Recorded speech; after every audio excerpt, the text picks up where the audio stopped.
الذين يكتمون ما أنزل الله من الكتاب ويشترون به ثمنا قليلا أولئك ما يأكلون في بطونهم إلا النار ولا يكلمهم الله يوم القيامة ولا يزكيهم ولهم عذاب أليم۔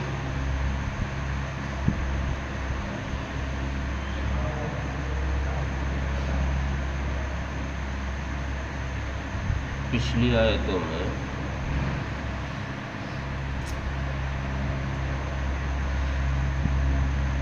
ان چیزوں کا ذکر تھا جو محسوسات میں سے ہیں اور حرام ہیں، جن کا کھانا جائز نہیں ہے اور ان کو محسوس کیا جا سکتا ہے، جیسے میتہ اور خون، اسی طرح خنزیر اور ہر وہ چیز جو غیر اللہ کے نام پر چڑھائی گئی۔ یہاں اس آیت کے اندر ان چیزوں کا ذکر ہے جو حرام ہیں لیکن محسوسات نہیں ہیں، غیر محسوسات ہیں، ان کو محسوس نہیں کیا جا سکتا۔ اس آیت میں اللہ تبارک و تعالیٰ نے یہود کی ایک حرکت کا ذکر فرمایا ہے، اور یہ نازل بھی یہودیوں کے لیے ہی آیت ہوئی ہے۔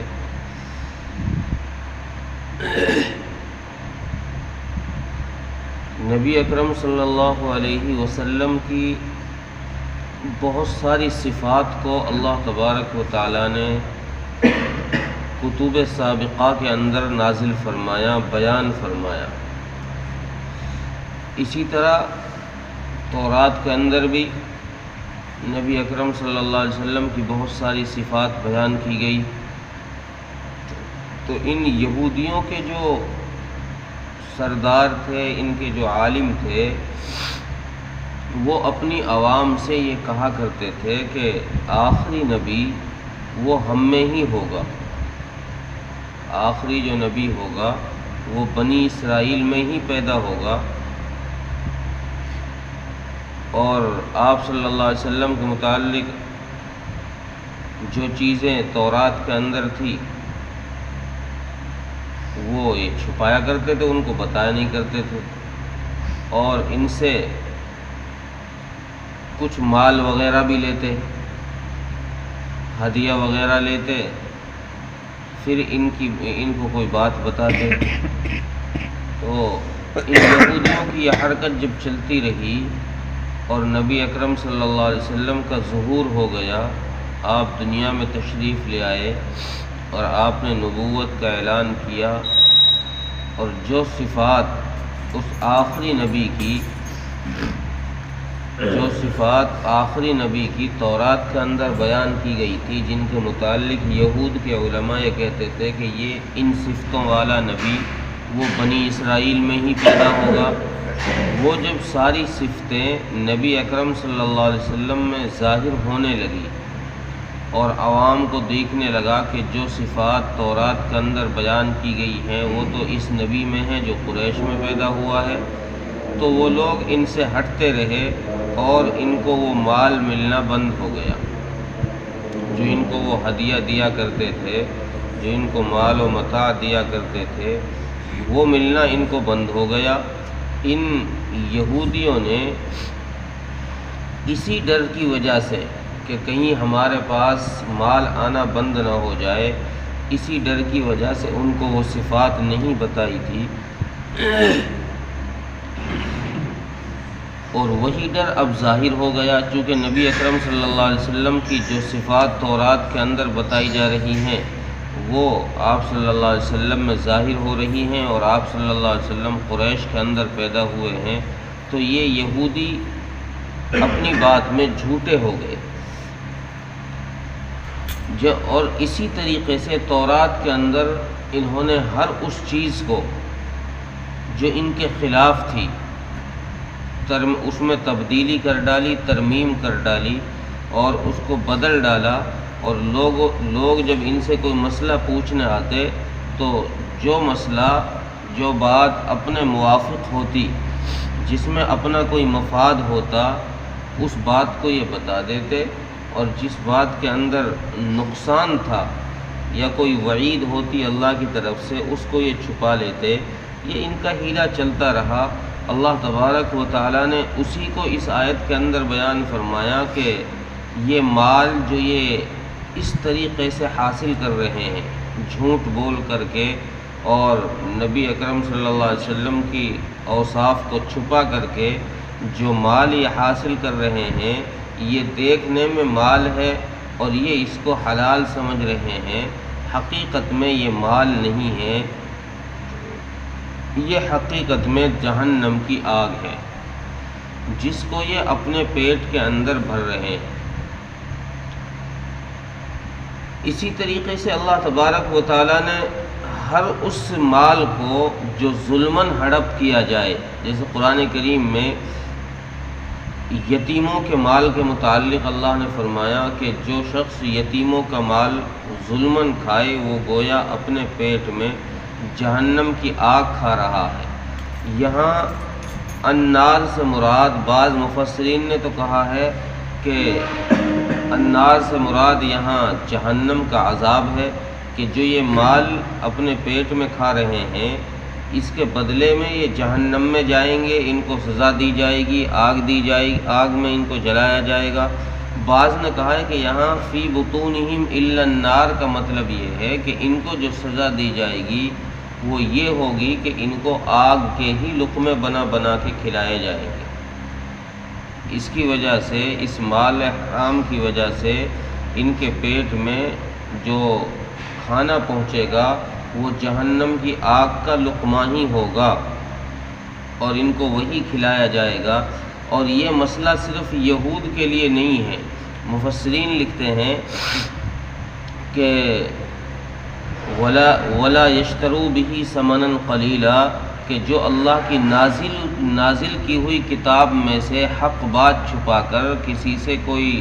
مسئلہ اس کے مطلب کا بتا دے اور اس سے کچھ مال لے لے، تو یہ صرف یہود کے ساتھ ہی یہ وعید نہیں ہے، آج بھی یہ وعید موجود ہے کہ اگر کوئی آدمی، اگر کوئی عالم آج بھی حق بات چھپائے، جاننے کے باوجود کسی بات کو چھپائے اور اس کو ظاہر نہ کرے، تو یہ بھی اس وعید کے اندر داخل ہے۔ کسی کو کوئی مسئلے کا علم ہے اور کوئی آدمی اس سے وہ بات پوچھ رہا ہے اور وہ اس کا انکار کر دے، تو یہ بھی اس وعید کے اندر داخل ہے کہ ولا تشتروا بآیاتی ثمنا قلیلا، کہ میری آیتوں کو تھوڑی سی قیمت کے بدلے میں نہ بیچو۔ اللہ فرما رہے ولا تشتروا بآیاتی ثمنا قلیلا، یہاں ثمنن کو قلیل اس لیے فرمایا ہے کہ خواہ کوئی آدمی کسی مسئلے کے بدلے میں، کسی آیت کے بدلے میں کتنی ہی بڑی رقم کیوں نہ دے دے، کتنا ہی بڑا انعام کیوں نہ دے دے، وہ انعام اس قرآن کے ثواب کے مقابلے میں تھوڑا ہے۔ قرآن کا ثواب دائمی ہے اور ہمیشہ رہنے والا ہے، اور وہ مال جو اس کو ملا ہے وہ بہت جلد فنا ہونے والا ہے، ختم ہونے والا ہے، اس لیے اس رقم کو، اس مال کو قرآن کے مقابلے میں قلیل کہا گیا ہے، کہ یہ تھوڑے سے مال کے مقابلے میں اپنے آخرت کو بھلا بیٹھے ہیں اور اپنی آخرت کو چھوڑ بیٹھے ہیں، جہاں ہمیشہ انہیں رہنا ہے، جہاں کے لیے ان کو تیاری کرنی چاہیے تھی، وہ تیاری انہوں نے نہیں کی ہے، بلکہ یہ دنیا کی زندگی کی تیاری کر رہے ہیں۔ اللہ فرمانے کہ یہ دنیا کی زندگی تو بہت تھوڑی سی ہے۔ اور آگے اللہ نے فرمایا اولئک ما یاکلون فی بطونہم الا النار، کہ یہ جو مال حاصل کر رہے ہیں یہ اپنے پیٹ میں یہ آگ بھر رہے ہیں، یہ مال نہیں ہے۔ یہ جو قورمہ اور بریانی کھا رہے ہیں، اچھے اچھے لذیذ کھانے کھا رہے ہیں، یہ اصل میں لذیذ کھانے نہیں ہیں، یہ جہنم کی آگ ہے۔ چونکہ یہ مال ان کو حرام طریقے سے ملا ہے، تو اس مال کی وجہ سے جو کھانا بھی یہ کھائیں گے وہ کتنا ہی اچھا کیوں نہ ہو، وہ حقیقتاً وہ اپنے پیٹ میں آگ بھر رہے ہیں۔ اور حدیث میں یہ بھی آتا ہے کہ جو شخص ظلماً مال حاصل کر کے اپنا پیٹ پالتا ہے، قیامت کے دن اللہ تبارک و تعالیٰ اس کے پیٹ کو اتنا بڑا پھلا دیں گے جیسے ایک کمرہ یا بڑا گنبد، اتنا بڑا اس کا پیٹ ہوگا، اور اس کے اندر سانپ چلتے ہوئے نظر آئیں گے۔ اللہ تبارک و تعالیٰ اس پیٹ میں سانپ چھوڑ دیں گے جو اس کو اندر سے ڈسیں گے۔ اور آگے اللہ نے فرمایا کہ وَلَا يُكَلِّمُهُمُ اللَّهُ يَوْمَ الْقِيَامَةِ، ایسے لوگوں سے جو آدمی ظلماً کسی کا مال ہڑپ کرے یا اللہ کی آیتوں کے بدلے میں کسی سے کچھ مال لے، یعنی جو بھی ناجائز طریقے سے اللہ تبارک و تعالیٰ کے یہاں مال کما کر کے جائے گا، اللہ فرمائے کہ ہم ان سے قیامت کے دن بات نہیں فرمائیں۔ یکلمہم اللہ، بات نہیں کریں گے، اس کی مفسرین نے دو تفسیریں کی ہیں۔ ایک تو یہ کہ اللہ تبارک و تعالیٰ ان کی طرف توجہ ہی نہیں فرمائیں گے،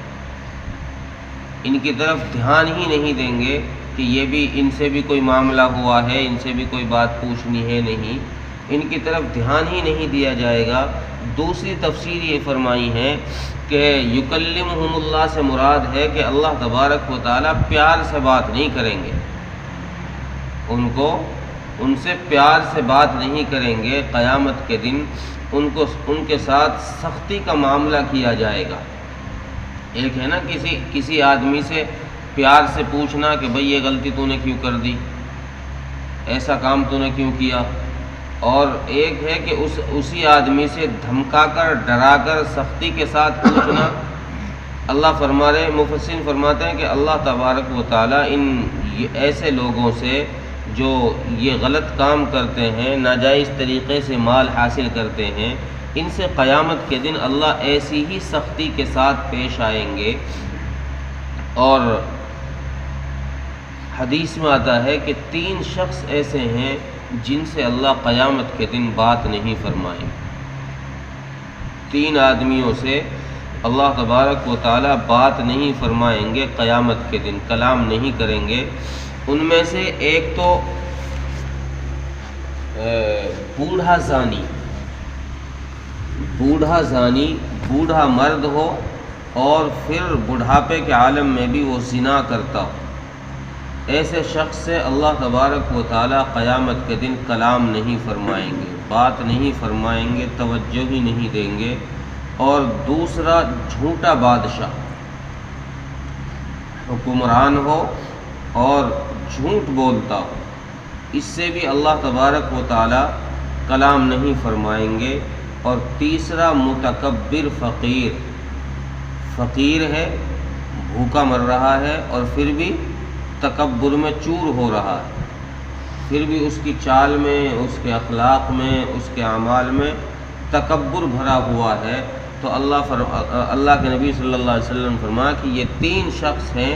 جن سے اللہ تبارک و تعالیٰ قیامت کے دن کلام نہیں فرمائیں گے، بات نہیں فرمائیں گے۔ ان کو سیدھا جہنم کے عذاب میں ٹھوک دیا جائے گا۔ ان میں پہلا شخص زانی بڈھا، اور دوسرا جھوٹا بادشاہ، اور تیسرا شخص متکبر فقیر، کہ یہ 3 شخص ہیں، ان کو اللہ تبارک و تعالیٰ قیامت کے دن کلام نہیں فرمائیں گے۔ اور ان یہودیوں کے متعلق تو اللہ تبارک و تعالیٰ نے ایک بات اور سخت فرمائی، وَلَا يُزَكِّيهِمْ، کہ ان کو معاف بھی نہیں کیا جائے گا، ان کو صاف بھی نہیں کیا جائے گا، پاک بھی نہیں کیا جائے گا، معاف بھی نہیں کیا جائے گا۔ چونکہ جہنم کے عذاب کے متعلق احادیث میں اور قرآن کریم میں جو آیا ہے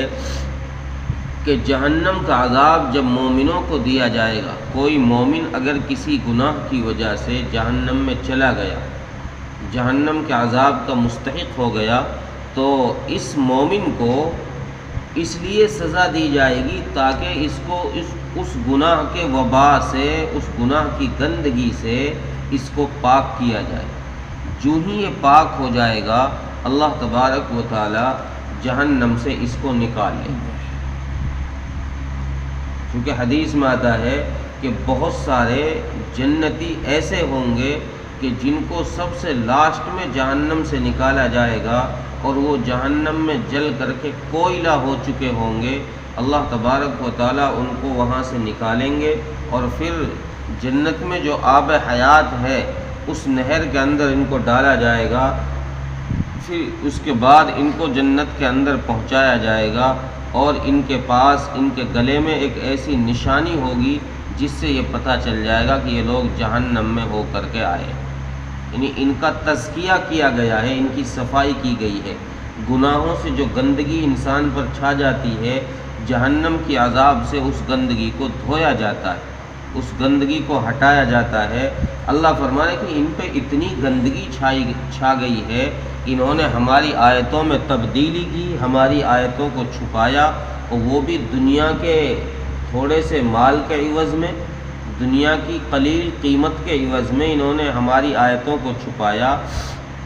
تو ہم ان سے اتنے سخت ناراض ہیں کہ ہم قیامت کے دن ان کا تزکیہ نہیں کریں گے، قیامت کے دن ان کی صفائی نہیں کریں گے، ان کو پاک نہیں کریں گے۔ ولا یزکیہم، یہ ان کی صفائی نہیں کی جائے گی۔ وَلَهُمْ عَذَابٌ علیم، اور ان کے لیے دکھ دینے والا عذاب ہی رہے گا۔ یہ جس عذاب میں ایک دفعہ چلے جائیں گے اسی عذاب میں رہیں گے، وہ عذاب ان سے کم نہیں ہوگا، بڑھتا ہی رہے گا، ان کو اس سے تکلیف ہوتی ہی رہے گی۔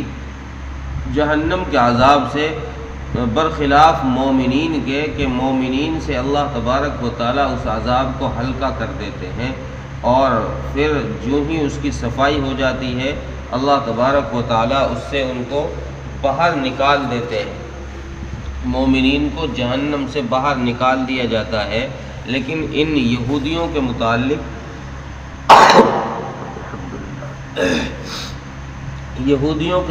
اللہ فرما رہے کہ ان کو باہر بھی نہیں کیا جائے گا اور ان کی اس عذاب کے ذریعے سے صفائی بھی نہیں کی جائے گی، چونکہ صفائی اس چیز کی جاتی ہے جو کچھ صاف ہو اس میں کچھ میل لگا ہوا، کچھ صاف ہو اس میں کچھ میل لگا ہوا ہو، اگر وہ گندگی ہی گندگی ہو تو اس کو صاف نہیں کیا جا سکتا۔ اللہ فرمانے کہ یہ آیتوں کو مال کے بدلے میں بیچنے والے لوگ اپنے اندر حرام مال کھا کر کے اتنے گندے ہو گئے ہیں، اتنی گندگی ان پر چھا گئی ہے کہ ان کو صاف ہی نہیں کیا جا سکتا۔ اب یہ سراپا گندگی ہی گندگی ہے، ان کو پاک ہی نہیں کیا جا سکتا، یہ جہنم کے عذاب سے پاک نہیں ہوں گے، ان کو وہیں سزا دی جائے گی اور عذاب دیا جائے گا۔ گویا آیت کا خلاصہ یہ نکلا کہ اللہ تبارک و تعالی اس شخص سے، جو شخص دین کی بات کو چھپاتا ہے دنیا کے لالچ کی وجہ سے، حق کو چھپاتا ہے دنیا کے لالچ کی وجہ سے، اللہ تبارک و تعالی ایسے شخص کو معاف نہیں فرمائیں گے اور ایسے شخص سے کلام بھی نہیں فرمائیں گے، بات بھی نہیں فرمائیں گے، اور اس کو جہنم کے عذاب سے آزاد بھی نہیں فرمائیں۔ ترجمہ دیکھیں، ان الذین یکتمون ما انزل اللہ، بے شک وہ لوگ جو چھپاتے ہیں اس کو جو اللہ تبارک و تعالیٰ نے نازل کیا، من الکتاب، ان کی کتاب کے اندر، ویشترون بہ ثمنا قلیلا، اور بیچتے ہیں اس کو تھوڑی سی قیمت کے بدلے میں، اولئک ما یأکلون فی بطونہم الا النار، یہی لوگ ہیں وہ جو اپنے پیٹ میں جہنم کی آگ کھا رہے ہیں۔ ولا یکلمہم اللہ یوم القیامہ،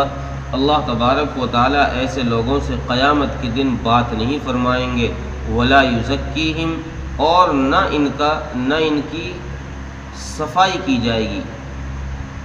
یزکیہم کے دو ترجمے مفسرین نے کیے ہیں، ایک تو پاکی کے کہ ان کو پاک نہیں کیا جائے گا، اور دوسرا ترجمہ کیا ہے معافی کا کہ ان کو معاف نہیں کیا جائے گا۔ اب چاہے یہاں معافی کا ترجمہ کر لیں چاہے پاکی کا ترجمہ کر لیں کہ جہنم کا عذاب سے نہ ان کو پاک کیا جائے گا، نہ